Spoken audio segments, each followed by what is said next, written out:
हर्क साम्बाङको चाहिँ गल्ती के अरे भन्दाखेरि स्टेटस धेरै लेख्छ अरे। स्टेटस त लेख्छु त, मेरो एकाउन्टमा म लेख्छु त, तपाईँहरूको एकाउन्टमा आएर लेखेको छु र होइन र? नरिसाउनु न हौ हेटेरी। त्यो स्टेटसमा मैले के भन्दैछु भन्ने बुझ्नु न। त्यो स्टेटसमा देशको माया छ कि छैन, विकासप्रतिको लगाव छ कि छैन, जनताको सेवाको भाव छ कि छैन, होइन? त्यो पो हेर्ने हो त है। बिहानै लेख्छु म, आज त श्रमबार, श्रम गर्न जाउँ है सबै मिलेर, होइन? पर्खाल लगाउँ, पानी ल्याउँ भन्छु।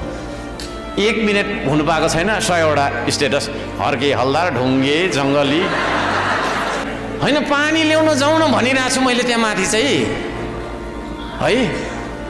त्यो चाहिँ सबै के रहेछ भन्दाखेरि भाडाको साइबर सेना रहेछ क्या।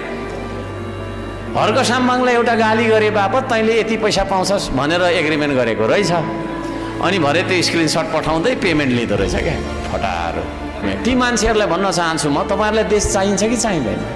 मिडिया मार्फत त्यो मलाई गाली गर्ने मान्छेलाई सोध्दैछु, तपाईँहरूलाई यदि देश चाहिन्छ भने हर्क साम्बाङले देश विरुद्ध, होइन, केही कुराहरू लेखेको बोलेको छ छैन?